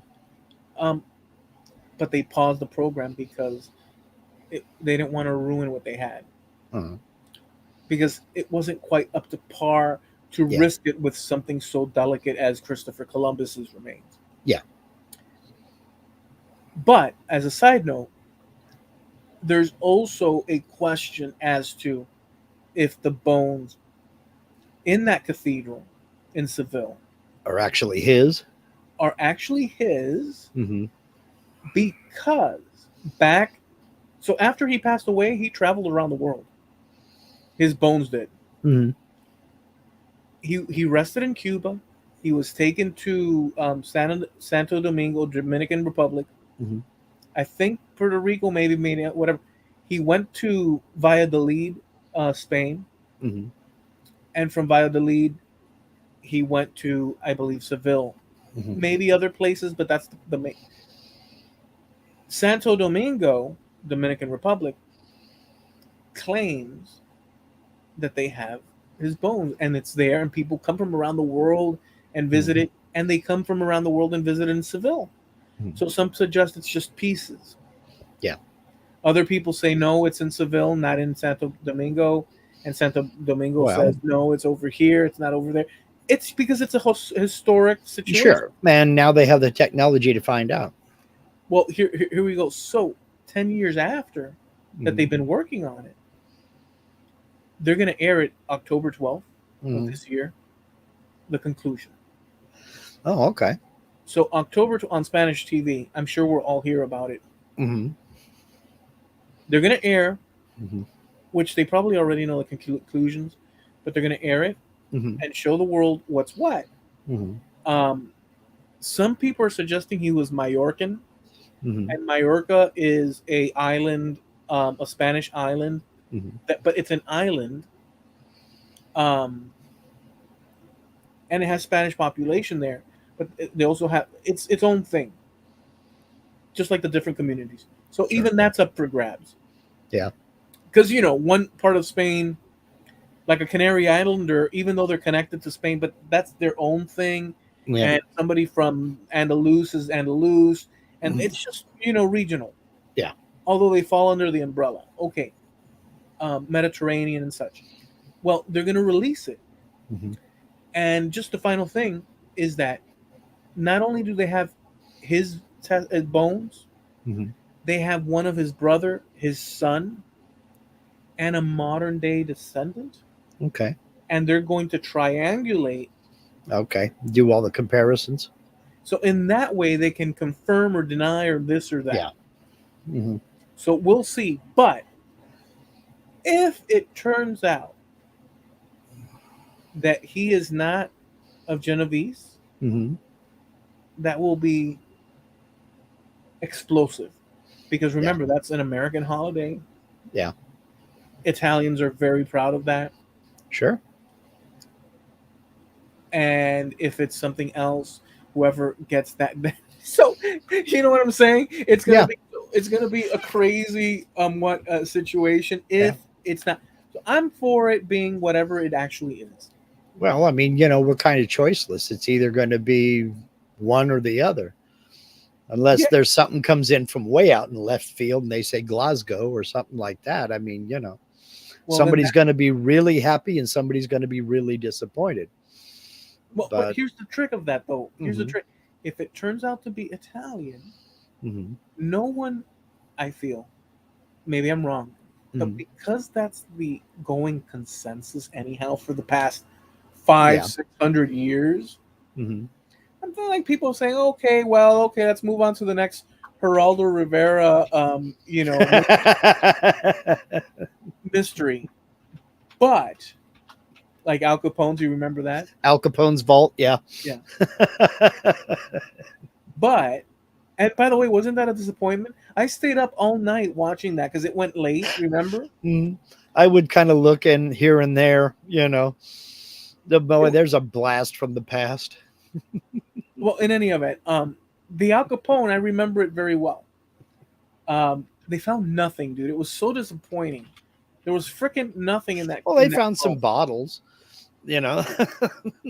But dude, remember that they did this whole extravagant thing, and then da Hmm. da da, and then at the end, like they broke through, and the chiseling, and Hmm. there was nothing. It's like what the hell. Anyways, but just to conclude, if it turns out that Hmm. he's not Italian, Uh-huh. that's gonna be the fuss. That's what I mean. Somebody's going to be really, really happy, and somebody else is going to be really, really disappointed. But they can split the difference and make it so that, I mean, obviously I'm joking, but like Hmm. he's a quarter. They can make him, okay, so just to please everybody. Well, it turns out he's a Hmm. quarter this, 2/3 that, an eighth of this, and that, and then that way everybody. But it is a Yeah. big deal. It is a big deal. It will be a big deal. Oh What man. what what did Jim say? I can't read because I have my microphone in the way. Um, Hold on, let me click it. There. Columbus didn't do much of note. Ah, okay. He just, you know, made it possible for you to have a home. Well, I mean, it's like it depends on your point of view, but you wouldn't. So just when I so well, there's people that go really rough on it, depending on the figure and whatnot, and like the historical context and what this and that. Um, in fact, I've had recent back and forths Mhm. in groups about similar things. The problem is that let's forget Columbus for a second and replace him with Charlemagne. Mhm. Um, Not everybody was happy with Charlemagne, Right. but a truckload of individuals today around the world Mhm. are literally his descendants and exist just because they're his descendants and exist, whether they know it or not, as an example. Or even Genghis Khan, like we've talked about. Yeah. He went a pillaging. Hmm. And so you could say that, well, hell, this guy, is pillaging and this and that, but he also gave life. So it's the sort of thing where it's difficult to, you know what I'm saying? Yeah. We are basically, and we have talked about this before. In fact, we did an entire episode or a segment of an episode on the fact that all of us, each one of us, exist basically because certain events happened. Yeah. And if those events didn't happen, if just one of those events didn't happen the way it happened, we may or may not even exist No, we today. according to this timeline, if Mm-hmm. Columbus wouldn't have happened, just this timeline flat out, we Mm-hmm. don't know any other timeline. It could be in another timeline that something else would have happened, but in this timeline, we wouldn't exist Mm-hmm. because the knowledge of America for Europe, and I know that there's this. Well, yeah, So I mean, the Vikings came, but the Vikings weren't exactly forthcoming with their discovery. The Vikings yeah, were excellent at keeping their mouths shut well, no, but because, they did no, they just didn't spread the word. But go ahead. there was no there exactly, but there was nothing. Nobody knew anything. Hmm. Nobody of consequence. There was Right, no exchange that we can document. There was no writing it down that we right, know of. Maybe there was, but it wasn't paid attention to. The point is, there was nothing of consequence right. in light of the reason we're here Hmm. is because Columbus returned and said, "Hey, there's something over there," Hmm. and through that came the Right, exchange of products, the exchange of people, right, the exchange, and from there right, it spread through all of Europe. So right. I don't It know. it all started out with trying to find another way to get to India that was easier than going all the way around the tip of Africa. Yeah, exactly. So the Portuguese figured it out years earlier by just simply colonizing their way across the continent of Africa. But, you know, still land travel was pretty arduous as well. Yeah, But, it was just simply, yeah, there's this whole landmass out here that we didn't know existed. And then he went back and spread the word, and then pretty soon everybody started heading out here. yeah. Without So, with just according to this timeline, mhm. without him, according to this timeline, then there wouldn't be us. Yeah. It Now doesn't matter. that's not to say that it wouldn't have been discovered some other time. It may have been another 50 years. Let's just say for the sake of argument. But the problem with But doing if, that. go ahead, No, go go ahead. ahead. No, What no, I go was ahead. going to say was a lot of people, well, it would have been discovered eventually. Yeah, you're right. It would have been discovered eventually. But my point in all of this is if certain things didn't happen when they happened the way they happened, we probably wouldn't exist. Yeah, well, and I was going to add to that. You can say that Billy, if it wasn't Billy the Kid, there would have been another. If it wasn't the Mormon Church going out Yes. west, it would have been Yeah, like you can absolutely. you can do that. But what Hmm. is there now? I know that there's, but we could do that with any character Sure. in history. Hmm. Christopher Columbus is a sensitive topic for many reasons, but Hmm. I would propose that exactly what I said, that we're a consequence of history, and Yeah. and the way we, so it's sort of that thing of like, we know there was a north and a south in the United States. It's kind of similar, at least in principle, and we know that people had different interests in waging that battle, and we know that we have an attitude towards it, and generally speaking, where we have an idea of who the good and bad in that. But the good and bad in that, of who's good, who's bad, and this and that, is only an umbrella. And if you go to certain regions, people will have different view Opinions, yeah, vantage sure. points of it. But it happened how it happened. If we were there at the time, we would have acted accordingly to our decision making at the time. And so it's that sort of thing. But it's good that Jim brought up this comment because um, it offers us a moment to. That's my opinion. I think it's Mhm. reasonable what I'm saying, but other people might think different. Yeah, I mean, the Vikings were in North America 500 years before Columbus, and you can list all of the accomplishments they had over here on the back of a postage stamp. They also traded all over the Mediterranean. Yeah, that's true too.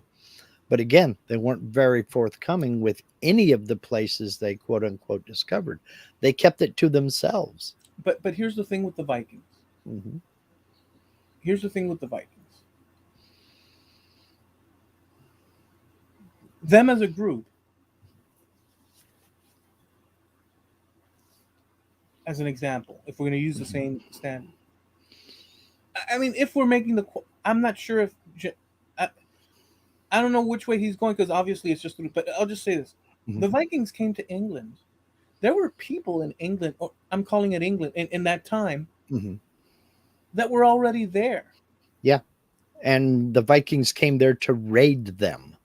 There Yeah. wasn't anything to raid in North America. There were a few Native American Well, no, nations that's along not the East Coast, but there was nothing really to take. my okay. But my point about the England thing Hmm. is that these people came and did pillaging and Hmm. whatnot, Yeah. and some decided very clearly that they were going to go ahead and stay. Hmm. But there were people there before, Yeah. and they went about the business of, well, to the point where they took a hold of different locations and Hmm. sometimes overtook many of the locations Hmm. and blended in however you want to call it. Yeah. But there were people in those aisles Hmm. before them. And but today, an English person or a British person broadly speaking, Hmm. UK or whatnot, those are all their ancestors. Yeah. Be it the Vikings, Hmm. be it the Germanic peoples, be it the indigenous people that were there, be it it's all a culmination of that. So do you so same difference here Hmm. is what I'm saying.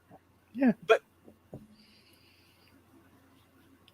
but even further than that, the Vikings didn't leave an impact in America. Didn't No, open they didn't stay. didn't open the gates. They did so in Europe, Hmm. but not in America. Nope. So and that has to be recognized. It doesn't have to be recognized. It is recognized anyhow. But there's a big um, difference between saying, "Well, he didn't do much." Hmm. Um, he did an awful lot. We're here because of him, Hmm. and the idea that, oh well, somebody else would have done it eventually, or somebody else did. Yeah, well, okay, Fine, but that doesn't really matter. It doesn't enter into it. yeah, History is a list of events that happened. that's my You point. you can have feelings about those events, and we all will, but it doesn't change the fact that it happened. And if it wasn't for those events happening in the order that they happened in, my point is we probably wouldn't exist. I would go even further and say that we would not, according to this timeline, we wouldn't exist. We can't Us, know. I mean, us as individuals, you Yeah, us like us here in America, know. like Hmm. you and me, the Yeah. actual you and the actual me. Hmm. Even though you may have Northwestern in Hmm. your ancestry, and I have Southern European in my Mediterranean and such in Hmm. my ancestry, overwhelmingly. Um, The reason we're here, Mm-hmm. Is regardless of because things happen the way they happen. right, because he gave the clue, Mm-hmm. he advertised what he found, and so it's just look. I'll Well, even say, I had one ancestor that fought in the Revolutionary War. If he'd have been killed, I wouldn't have been here. I had another one that fought in the Civil War. To this day, we don't know which side he fought on because there is a David Lindsay on one on each side in that location. If they'd have been killed in the Civil War, I wouldn't be here. So, if things hadn't laid out perfectly in the way that they did, I wouldn't be here. right, and it's even actually we can even take it to the Back to the Future thing. Mm-hmm. Obviously, this is all theory stuff now that we're, but Mm-hmm. because we don't know what would not happen No, we because it's don't. We already have no knowing. We only know that it did. all we know is what is right. But like it's like Marty McFly when he went back to the future. If Back to the Future when he went back to the past, Mm-hmm. if he didn't find a way to get his parents to kiss Mm-hmm. in that prom under the sea Mm-hmm. prom or whatever it was, they wouldn't have fallen in love. Mm-hmm. And as a consequence of them not kissing at that dance, then Marty McFly would not have existed in the future because they wouldn't have gotten married. You know that whole circular situation. But you can make an argument within that weird world that his involvement, sheer involvement of going into the past and Yeah, trying to tweak it, even though they did kiss, would screw up the whole timeline in itself because you have something that's intruding into the and, past that shouldn't be there in the first place. and when he came back, it did change it. When he You're right. came back, because Biff wasn't the bully anymore, Yeah, he well, you're was right. Yeah. washing Dad's car, Right. Yeah. so it did screw up the timeline. Well, yeah, you're right. Actually, that's part of the. But yeah, and I'll give you one example of weird things that happen like that. And I don't know if Jim that's his full argument, Mm-hmm. or if I'm taking it in a direction that's not supposed to be. But I'm just um, you know, thinking within the terms of what I can think of. Um, a lot of people in South America take issue with that voyage. Okay, because it initiated what came after. They don't connect, many people don't, not all, Mm-hmm. that in fact, because of that whole process, a Marty McFly situation happened. People that would have been completely different than each other, some set of people in the Americas and others in Europe, came together to produce children. Mm-hmm. And that as a consequence, they actually exist. Mm-hmm. But they identify as the natives of the land, but not all of them, but the truth is that yeah, well, they're the natives of the land, but they're also this other thing that came from Europe, Mm-hmm. and you cannot strip the event that created them Right. across time because they wouldn't exist in the first place. So in reality, whatever good and bad in this and that and the other, um, it's it's unfortunate because in our timeline, I don't want someone to be butchered. I don't want somebody, but I'm living here now, and we're a With the result. 21st century mentality. Right. So, yeah, it's easy to look back and say this was bad. Well, I don't know that many people would argue that point. The point is, it happened. We're powerless to do anything about it. We can acknowledge it and we can agree that a lot of atrocious things happened, but it happened.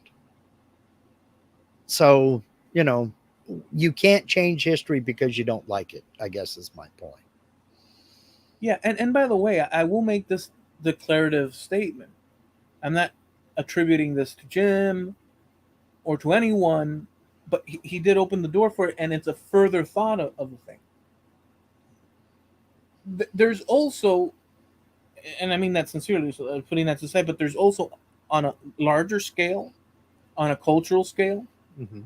this thing about how would you call it, um, bragging rights at a cultural level. So Mm-hmm. Southern Europe, at a cultural level, waves that flag of Columbus. Not everybody. Some people feel exactly the same way. Sort of, will mention things that Jim has mentioned, even in Southern. But on as a whole, Christopher Columbus is indicative of, hey, our civilization. See, in the fragmentation of what is Europe, Europe is a one thing, but as we know, you can subdivide things, and people do, into Mediterranean people, Northwestern Europe people, but then you could break it down to Germans. Hey, we're Mm-hmm. Germans. You guys are whatnots. No, well, Yeah. we're British. No, so you have all these categories and stuff. But on a mass level, Southern Europe is like, hey, heck yeah, Mm-hmm. look what we got underway.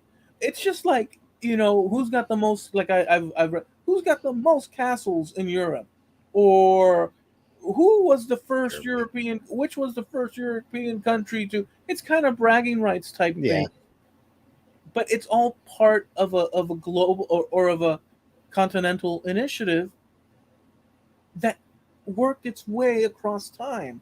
So who was the bigger empire? The Spanish Empire or the British? Well, obviously, if you ask a British person, if you ask a British person who was the bigger empire, who was of note, the British person's likely going to say, Mm. well, heck, of course, us. If you ask a Spanish person, they're not going to say the British Empire And, on average. and Alexander the Great and Genghis Khan are going to sit back going, you guys are cute. Well, But well, yeah, I mean, but your point is well made. Everybody's going to has their own set of bragging rights. And there's that. for the time, maybe it was true, maybe it wasn't, but what the hell? Well, But you got to think about the British Empire. I mean, these guys were so good at war, they could go into battle in high visibility red coats and still win, you know? well, no, no, it's not to take away anything from. Look, it's not to take any. The point is that we have a perspective within our position across time, Mm-hmm. but we live in the now, and we can look back, and so it's exactly what we've been talking about. Mm-hmm. We can't alter things, as far as I know. Nope. We can review things and we can make judgments, but And we we sort of, should. Let's and we be should. honest, we should make judgments. Well, we should, but with, if fair is a measure, or is of import to us, okay, black and white in the lens of history has a limit. Black and white in the now, depending on the circumstance, can be very specific and easily drawn. I'm Mm-hmm. not going to hatchet job this person because I like to hatchet. That's wrong. So we're not Yeah. going to go ahead and lay waste to this Walmart at 12:30. Well, but see, it's also, again, that's that 21st century um, mentality versus a 15th century mentality. We wouldn't even consider the concept of going to, I'm going to pick a place at random, New Zealand. We wouldn't even consider the concept of going to New Zealand and just taking over and running everybody out and calling it Happy Land, part of the Etruscan Empire. But in the 15th century, that's exactly what the mentality was. Oh, they have something we want. go to war with them, wipe it out, and now wipe them out, and now it's ours. Well, so between the Spanish and the English, the problem was that, well, number one, the Spanish had dominion of the Netherlands, Hmm. of the Low Countries, Germany, Hmm. Italy, um, Portugal, Spain itself, and the Americas. Hmm.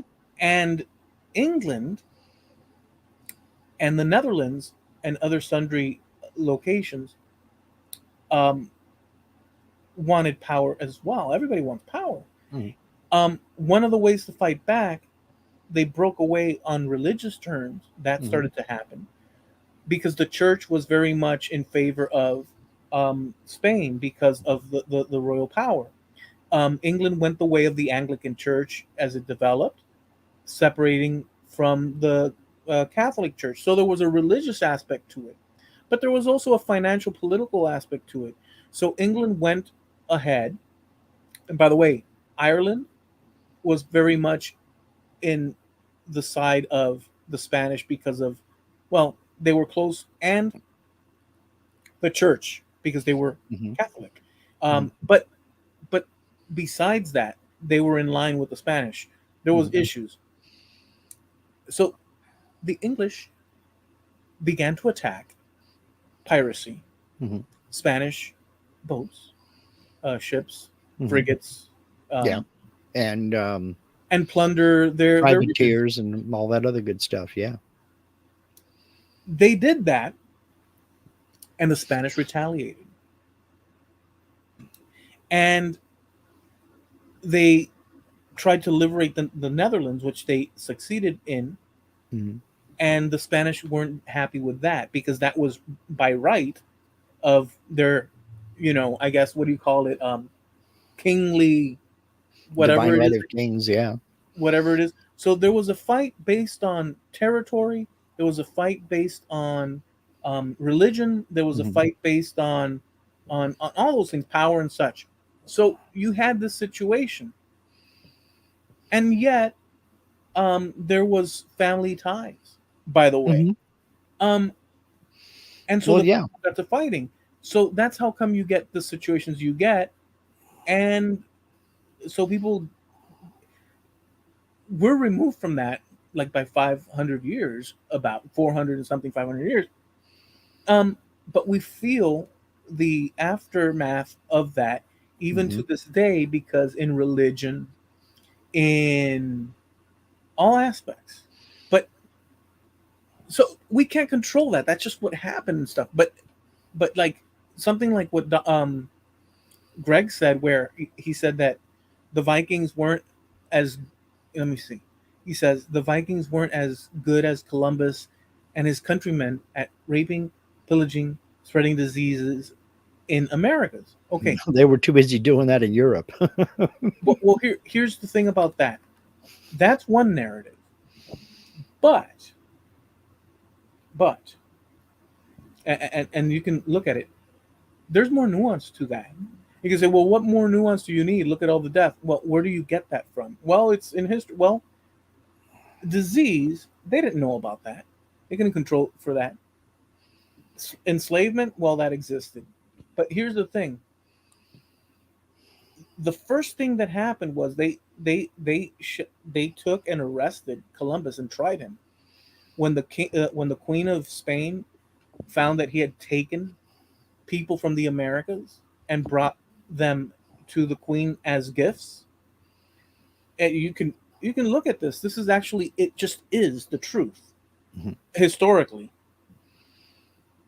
She was so aghast that she said that these people are not slaves, these are children of God. And she scolded him. He was tried, he was set free, but and she went about the business of setting up, I guess you call it, hearings or something, where Mhm. all the bright and in order to see how we are going to proceed in in our task of Exploration of the exploration. Americas. Yeah, without damaging its inhabitants. And they came to the conclusion, and it's written in their decrees, that the people of the Americas are children of God.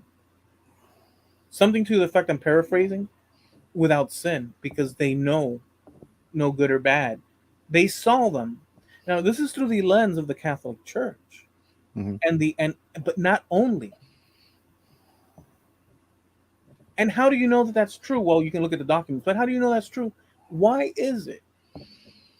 Why is it that there's so many native peoples in South America, Central America, anywhere that Spanish is spoken by volumes, but not so much in the British territories, formerly British territories? Yeah. Why? Why is it? And that's not something that's difficult to. I mean, we can evidence that very easily. South America, a lot of indigenous ancestry.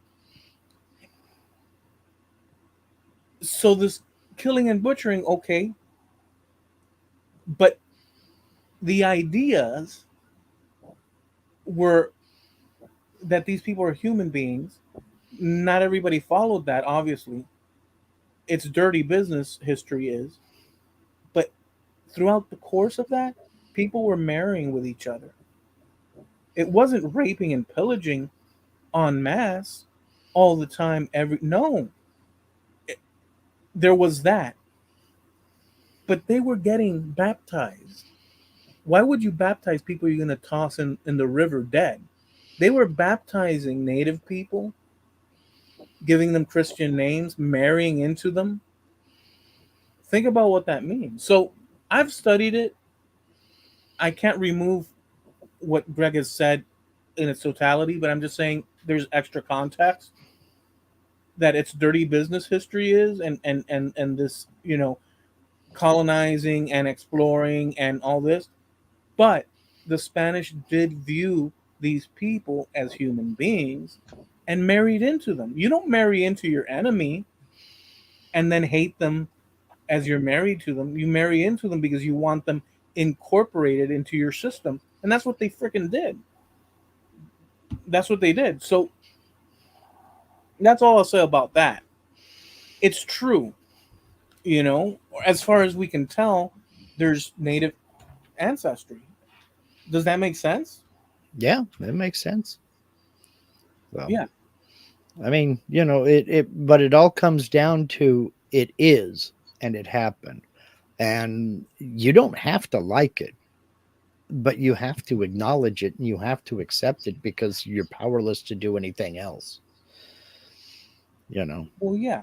I mean, So, and people kept blending here in the United States, and but just a season before, people fought in a civil war. mm-hmm, Just a season before that, people fought in a revolutionary war with people mm-hmm, that were, in a sense, basically their countrymen mm-hmm. because Well, at the time, they were their countrymen. right, but They were all British subjects. right, and so you can't really. It's a dirty situation, but people from the north, like later on during the Civil War, there's marriages between the North and South. Yeah. There's family ties all over the place, but something happened before Mm-hmm. due to power struggles of X, Y, and Z.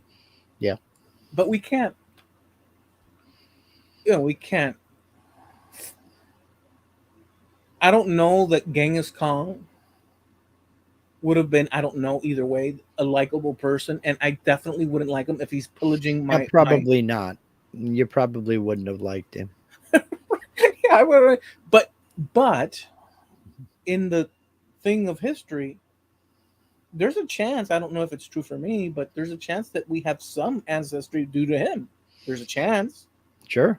Well, there was, I don't remember the exact numbers, but it was something along the lines of 8% of the male population of the regions of Western China all share a common ancestor that goes back to right around the time of Genghis Khan.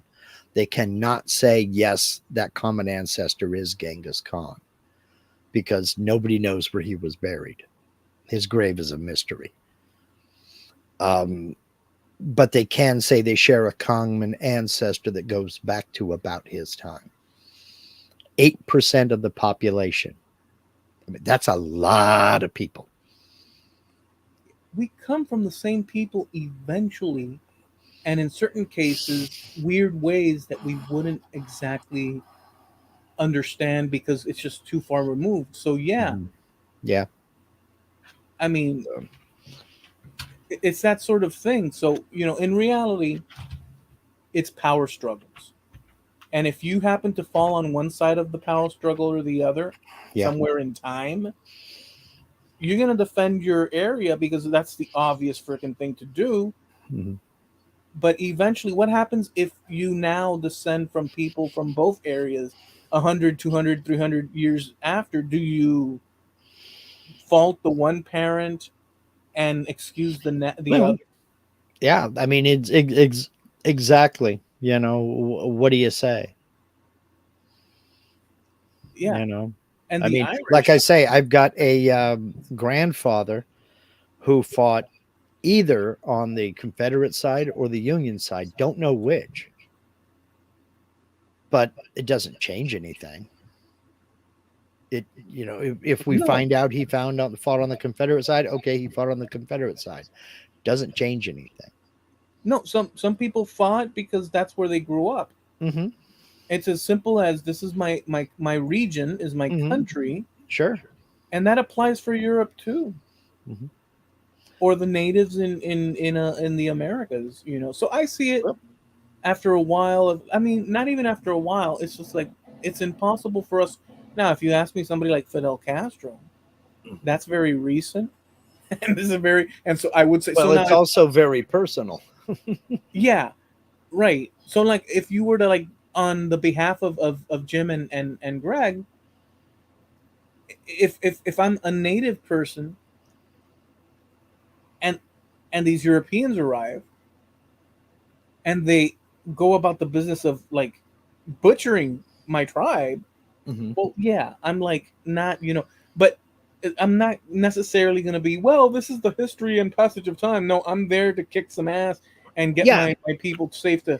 yeah. I get Please that. don't think that I am not saying it happened. Get over it. That's not what I'm saying at all. I understand that uh, there's a lot of feeling on both sides of everything. I All I'm saying is we have to accept that some things happen. Some were absolute atrocities, but we're powerless to change it. All we can do is live our lives right now. Don't forget it. Don't get over it. But it's like we can't change it. So, No, we can't really change it. And by the way, well, okay, so well, I'll say it like this. It's much. Go ahead. Linda's saying, pretty sure he was Confederate. His son was named Jefferson Beauregard. Yeah, it's pretty strong evidence, but we don't have documentation, is what I'm getting on. Beauregard, that's Italian. French. Mm-hmm. That's French. Beauregard, Mm-hmm. and I know that because there was a general Beauregard from Louisiana way, and he's an interesting character to look up. His life is super interesting during the Civil War. Mm-hmm. He was very consequential, but he had a tough one with his mates because he was French, and unfortunately, it there is a little knickknack, which we've touched upon, on certain cultures where we all know this, but it's true. The Spanish mixed. Mm-hmm. They were happy to do it. Mm-hmm. They accepted the thing. Mm-hmm. Other groups were not too keen on said mixing. Just simply they weren't Mm-hmm. for X amount of reasons. Beauregard, being French, and you could look it up with his classmates and such. Oh my goodness, he got a freaking hazing left and right, just on the account of his. But these things throughout history, it is what it is. But Beauregard was a consequential general, or whatever is below generals. He was in that region. He fought in many Colonel. battles, and it's an interesting story with him. I think we ought to go ahead and land the plane, All right, just simply because we're starting to wear it out, all and right. I'm starting to wear it wind down. Yeah, well, yeah, we're losing the plot as we go because this this decision making of what's good and bad is a difficult thing in the context of what we've explained. Yeah. I'm not suggesting, just like you said as well, just for the record. Mm-hmm. I'm trying to make context of things. Obviously, I would choose not to hurt other people, or that use of Yeah. force would not be applied. Absolutely. I'm just saying that historically speaking, there's things that happen and we can't really wiggle around out of that because we can't. You know? Yep. So I make excuses for nobody, and I'm responsible for nobody's behavior but mine. yeah, yeah. So love Columbus. Okay. Anyways, all right, guys. Well, it was a great episode. We started with nostalgia and we ended with a different nostalgia beyond our timeline. We go live every Tuesday. Uh, What was that? oh, the 1500s, the good old days. The good old 1500s. We go live every Tuesday at 9:30 Eastern, 6:30 Pacific Coast time, here on the Trampled Underfoot podcast show on YouTube. We also have a site over on Facebook, Trampled Underfoot Podcast on Facebook, and we have a website, trampledunderfootpodcast.com. So be sure to check those out. And we're sponsored by Harneal Media for all your website, e-commerce, web store needs. The only person I'm ever going to recommend, there's a link to Harneal Media in everything you will find on this YouTube channel, both on the video side and the live side. And it's that way for a reason. He gives you results. He doesn't give you excuses. Very competitively priced. Do yourself a favor. Get over to harnealmedia.com. Hit that contact us button. Reach out to Steve or Steve, for those of you who can speak, and have a good old conversation with him. He will take care of you. That's Harneal Media, HARNEAL media.com, sponsor of Trampled Underfoot Podcast.com. All right. Okay. Well, that's it, folks. Enjoy the rest of your week. Be safe, but do the things you love and enjoy yourselves. And we'll be back next week in the same time slot. Next week with episode 300. Oh, that's right. Should we mention it just now, just for the heck of it, or save We, it? we just mentioned it. It's episode. This will be next week will be our 300th episode. No. But you had suggested some. Well, we'll talk about that behind the scenes. Okay. We can't give everything away. Okay. We got to give them something to look forward to. Oh crap! Now what do they got up their sleeves? We got to shoot. Tune in. We'll have confetti and see, now you're doing it anyway. So, anyways, enjoy yourselves, and we'll see you next time. Peace. Please. That way down there. There we go.